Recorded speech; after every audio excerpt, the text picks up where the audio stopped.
Buongiorno a tutti, sono Martina Terzoli e sono un'egittologa del Museo Egizio. Oggi, tramite questa breve clip, avremo la possibilità di addentrarci nel mondo magico e religioso dell'antico Egitto attraverso l'analisi di una categoria di oggetti molto particolare, gli amuleti, di cui potete vedere alcuni esempi qui nella vetrina.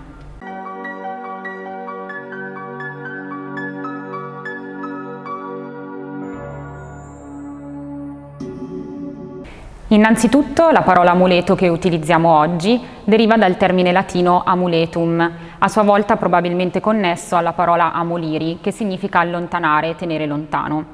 Gli egizi in realtà utilizzavano delle parole differenti per indicare questi oggetti, che si collegavano tutte a un significato generale di protezione.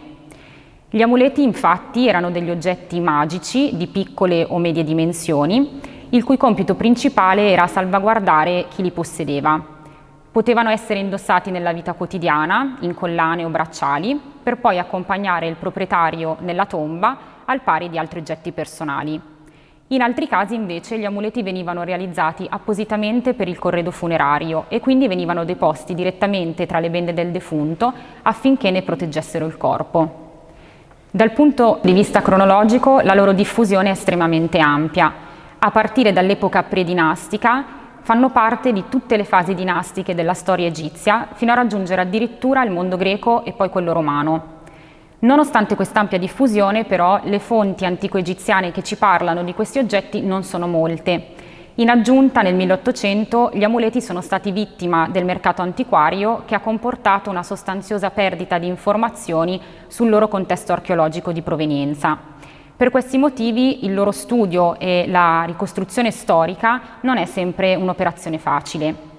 Tuttavia, quello che noi sappiamo con certezza è che la magia che permeava questi oggetti derivava da elementi definiti e distinti. I principali erano 4. Primo fra tutti la forma, e quindi quello che l'amuleto rappresentava. I primi ad apparire sono amuleti in forma zoomorfa, quindi animale, e avevano il compito di proteggere il proprietario dalla belva raffigurata, che era considerata pericolosa, oppure si pensa che potessero donare le caratteristiche dell'animale stesso considerate invece positive.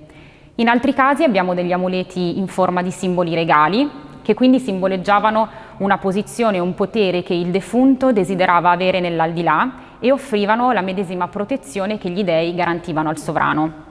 Ci sono amuleti in forma di parti del corpo umano oppure di elementi cosmici e naturali, che sono segni di rigenerazione e di vita.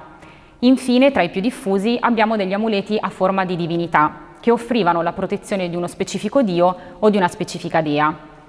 La seconda componente magica essenziale era il materiale di produzione.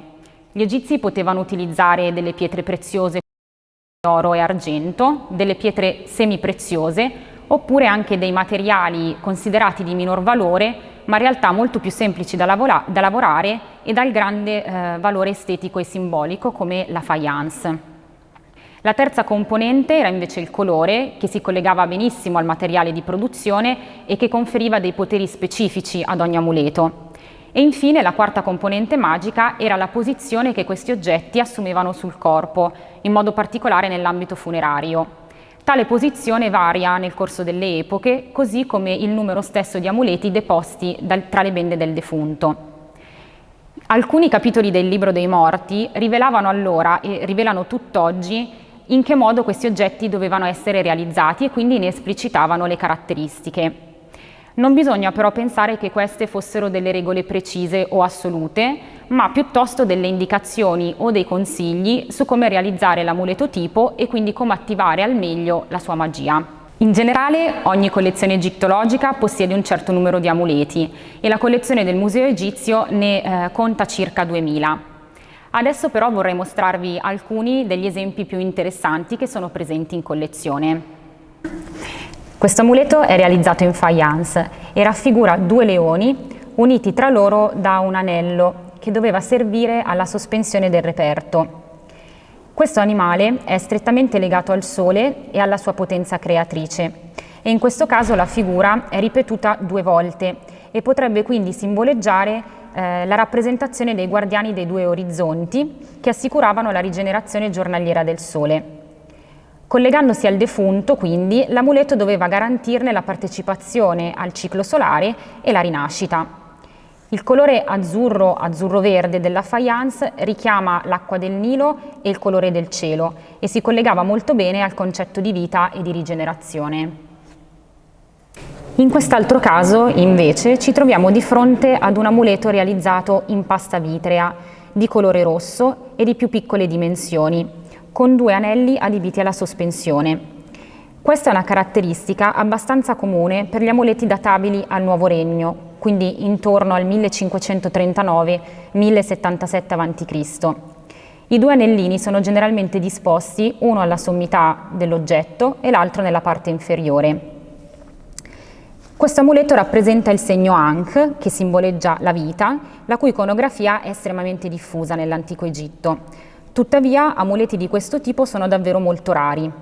Il suo colore simboleggia con vigore la forza e il potere del Sole ancora una volta, strettamente connessi alla potenza creatrice e quindi appunto alla vita. Questo amuleto raffigura un uccello a testa umana, il Ba.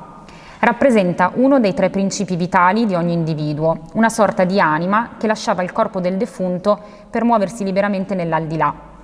Il materiale utilizzato in questo caso è il lapislazzuli, una pietra più dura e complessa da lavorare dei precedenti esempi. Nonostante questo, la cura riposta nella realizzazione dei dettagli è elevatissima. Se osservate, il piumaggio del corpo è reso dapprima da un motivo a reticolato, mentre più sotto vi sono delle linee incise che corrono parallele, dando quasi la sensazione della morbidezza delle piume e del movimento. Anche la parrucca, striata e il volto sono definiti con estrema precisione. Questo tipo di amuleto veniva in genere deposto sul torace del corpo mummificato. Un ultimo esempio che voglio mostrarvi è l'amuleto a forma di poggiatesta, che riproduce in miniatura un oggetto realmente utilizzato. Realizzato quasi sempre con pietre scure come l'ossidiana o l'ematite, si collegava simbolicamente al mondo della notte e aveva il compito di proteggere magicamente il sonno del defunto, che poteva essere colpito da spiriti malvagi. Il capitolo 166 del Libro dei Morti ci rivela anche che l'amuleto a forma di poggiatesta doveva evitare la decapitazione nel mondo dell'aldilà. Per questo motivo veniva in genere deposto vicino al capo del defunto.